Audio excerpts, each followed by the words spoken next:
বন্ধুরা welcome to my channel. এখন কথা বলবো আইসিসি চ্যাম্পিয়ন্স ট্রফিকে নিয়ে। চ্যাম্পিয়ন্স ট্রফির ডেট দেওয়া হয়েছে, কবে কার খেলা আর কবে থেকে ম্যাচের টিকিট পাওয়া যাবে, আবার দাম কত পড়বে সেটাই জানাবো। আর এরকমই সব খেলার খবর প্রতিনিয়ত জানতে হলে চ্যানেলটিকে অতি শীঘ্রই লাইক কমেন্ট সাবস্ক্রাইব করতে ভুলো না।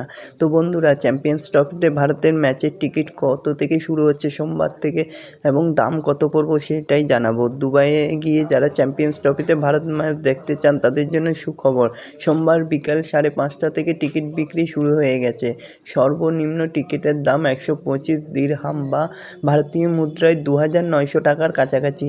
এরপরে বিভিন্ন স্তরে বিভিন্ন টিকিটের দাম রাখা হয়েছে। উল্লেখ্য, পাকিস্তানের করাচি, লাহোর ও রাওয়ালপিন্ডিতে যে ম্যাচগুলো হবে তার টিকিট বিক্রি আগেই শুরু হয়ে গিয়েছে। চ্যাম্পিয়ন্স ট্রফির ফাইনাল হচ্ছে 9ই মার্চ। এই টিকিট অবশ্য এখনও মিলবে না। আইসিসির কর্তা জানিয়েছেন, দুবাইয়ে প্রথম সেমিফাইনাল হওয়ার পরেই ফাইনালের টিকিট ছাড়া হবে। ভারত যদি ফাইনালে ওঠে তাহলে ম্যাচটি হবে দুবাইয়ে, না হলে লাহোরেই ম্যাচ হবে। সেই কারণে ফাইনালের টিকিট এখনও ছাড়া হচ্ছে না বলে জানা গেছে।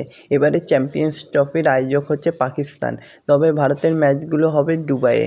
ভারত পাকিস্তান ম্যাচটি দুবাইয়ে হবে, বাকি খেলাগুলো হবে পাকিস্তানের 3টি মাঠে। একটি সেমিফাইনাল হবে পাকিস্তানে। তো বন্ধুরা, এরকমই সব খেলার খবর প্রতিনিয়ত জানতে হলে চ্যানেলটিকে অতি শীঘ্রই লাইক কমেন্ট সাবস্ক্রাইব করতে ভুলো না। আর বন্ধুদের মধ্যে প্রচুর পরিমাণে শেয়ার করে দাও, যাতে আমার 4000 ঘন্টা ওয়াচ টাইম খুব শীঘ্রই পূর্ণ হয়ে যায়। ধন্যবাদ সবাইকে।